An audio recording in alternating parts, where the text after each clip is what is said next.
Hello friends, video பார்க்குறதுக்கு முன்னாடி சேனலை சப்ஸ்கிரைப் பண்ணாதவங்க சப்ஸ்கிரைப் பண்ணி சப்போர்ட் பண்ணுங்கள்.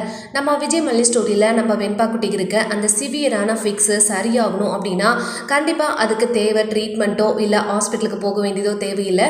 கண்டிப்பாக விஜயும் மல்லியும் சந்தோஷமாக பழைய மாதிரி அந்த குழந்தை முன்னாடி இருந்தாங்கன்னா போதும், அதுவே பெஸ்ட்டு ட்ரீட்மெண்ட்டாக இருக்கும் அப்படின்னு நினைக்கிறவங்க இந்த வீடியோக்கு ஒரு லைக் கொடுங்க. ஸோ இப்போ அந்த குழந்தைக்கு முழுக்க பாதிக்கப்பட்டுறது இதனால தான், வீட்டில் இருக்கிற இந்த ஒரு பேட் கண்டிஷன்னால தான் அந்த குழந்தைக்கு சிவியராக வந்து இப்படி ஃபிக்ஸ் வந்திருக்கு. ஸோ இப்போவுமே பார்த்தீங்கன்னா அப்போ கூட அந்த வெண்பா குட்டி தன்னோட ஹெல்த் இஷ்யூஸை வந்து பொருட்படுத்தாமல் தன்னோட அப்பாவையும் அம்மாவையும் எப்படியாவது சேர்த்து வைக்கணும் அப்படின்றதுக்காக பல பிளான் வந்து பண்ணுறாங்க. அப்படி தான் இன்றைக்கான எபிசோடில் கூட ஒரு பிளான் பண்ணி அதுலையுமே கடைசியில் அந்த குழந்தை வந்து ஒரு ஏமாற்றத்தை தான் அடைஞ்சிருந்தாங்க. அடுத்ததான் இன்னொரு கேம் ப்ளே பண்ணலாம்னு சொல்லிட்டு ஜோக் சொல்லுங்க டாடா அப்படின்னு வந்து கேட்குறாங்க.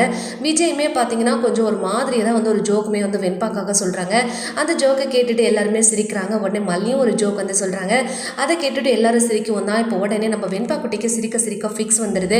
அதை தான் நம்ம ப்ரொமோலே கூட பார்த்துருந்தோம். ஸோ திரும்பியும் வந்து நம்ம வெண்பா குட்டிக்கு இஷ்யூஸ் வந்துடுச்சு என்னன்னு சொல்லிட்டு நம்ம பதறி அடிச்சுட்டு இருந்தோம். ஆனால் அப்படி எதுவும் நடக்கல அந்த கடவுளோட புண்ணியத்தில்.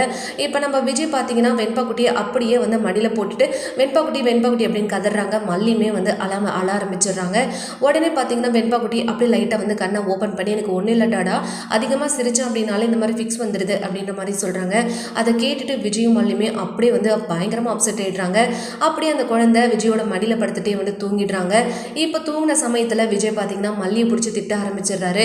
பாத்தியா, உன்னால் என்னோட குழந்தை சிரிக்க கூட விட முடியாமல் இந்த அளவுக்கு வந்து சித்திரவதைப்பட்டு இருக்காளே, எல்லாத்துக்கும் காரணம் நீதான் அப்படின்ட்டு பழைய புராணத்தை பாடிட்டு அந்த குழந்தைய தூக்கிட்டு கீழே வராங்க. கீழே வர்றவங்களுக்கு இங்கே ஒரு ஆப்பு காத்துட்ருக்கு. என்ன அப்படின்னா, இந்த ராஜு வந்து எப்படா கீழே வருவாங்க அப்படின்னு காத்துட்டு இருந்த மாதிரி, என்னடா மூன்லைட் டின்னர் அது இதுன்னு போனீங்க உடனே வந்துட்டீங்க அப்படின்ற மாதிரி கேட்கவும், உடனே நம்ம விஜய் பார்த்தீங்கன்னா நடந்து எல்லாத்தையும் வந்து சொல்கிறாங்க. ஸோ இதுதான் சாக்குன்னு சொல்லிட்டு இந்த ராஜிப் சைடுக்கு என்ன வந்து பேச முடியுமோ எல்லாத்தையும் வந்து பேசுகிறாங்க.